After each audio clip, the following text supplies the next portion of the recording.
They called themselves the smartest guys in the room. They were anything but. Everyone outside of Enron believed they were witnessing a new paradigm, a company that had transcended the old economy, inventing markets out of thin air, redefining energy, and perpetually innovating. The stock price soared, their executives became titans, and the financial world hung on their every word. But beneath the polished veneer, a rot had set in. This wasn't just a misstep. It was a deliberate, intricate deception, an audacious scheme meticulously crafted by brilliant minds, not to create value, but to obscure colossal losses and inflate paper profits. A house of cards built on accounting wizardry and outright fraud, designed to fool investors and regulators alike. Our story begins not with a bang, but with a pivot. Enron, originally Houston Natural Gas, merged with North in 1985. Kenneth Lay, a respected economist, took the helm. His vision: transform a pipeline company into a dynamic energy trading powerhouse. By the mid-90s, deregulation of the energy markets was in full swing. This was Enron's golden opportunity. They didn't just trade gas and electricity, they traded weather derivatives, broadband capacity, even the right to use their own internet bandwidth. They were creating markets where none had existed. Enter Jeffrey Skilling, a McKinsey consultant with an MBA from Harvard. Skilling believed in an asset-light model. Don't own the power plants, just trade the power. He championed mark-to-market accounting, an innovative but easily manipulated method which would prove to be Enron's undoing. Mark-to-market allowed Enron to book potential future profits from long-term contracts, immediately as current income. Imagine selling a painting you haven't even finished, for a price you hope to get, and then counting that hoped-for profit as cash in your pocket today. This created an insatiable need for growth, for ever larger, more complex deals, simply to keep the illusion of profit alive. When a deal didn't perform, or even worse, lost money, Enron couldn't simply report the loss.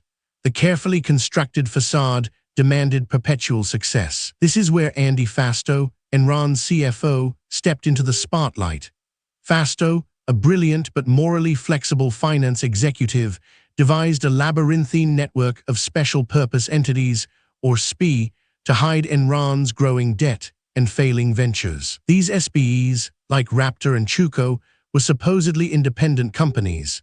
In reality, they were often controlled by Enron executives, including Fasto himself, and used to conduct off-balance sheet transactions, making Enron's financial statements look far healthier than they were. For instance, if an Enron asset was losing money, they'd sell it to an SPE.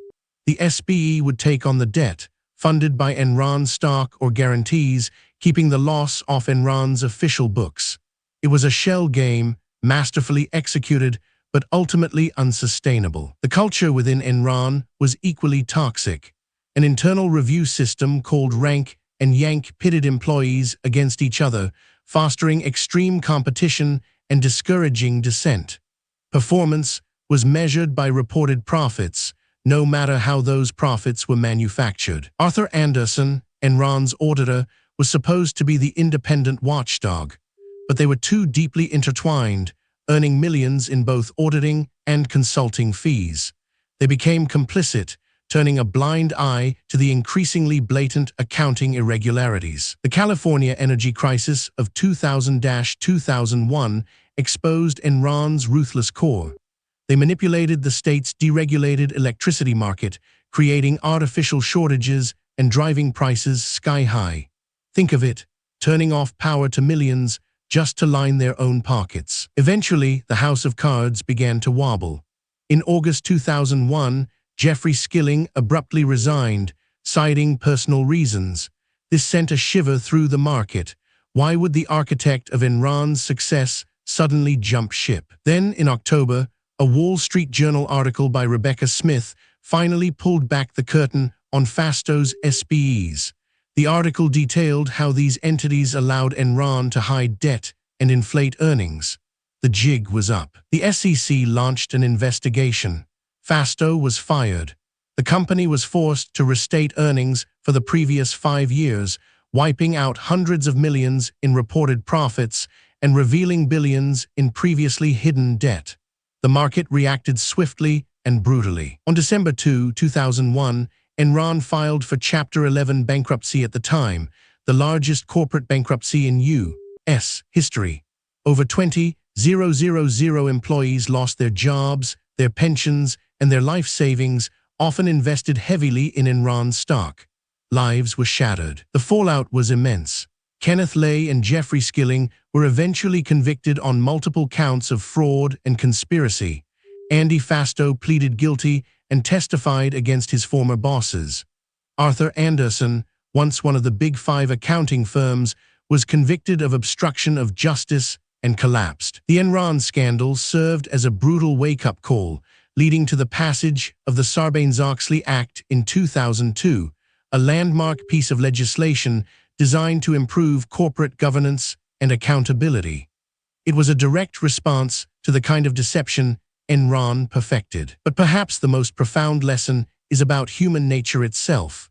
The smartest guys in the room weren't driven by innovation or true market leadership. They were driven by greed, ego, and an unchecked desire to maintain an illusion, no matter the cost. Their story remains a stark reminder that unchecked ambition, coupled with a lack of ethical oversight, can dismantle even the most seemingly invincible empires. The pursuit of endless growth, divorced from reality, invariably leads to oblivion. Next, we'll unravel the story of the Ranos, another empire built on smoke and mirrors.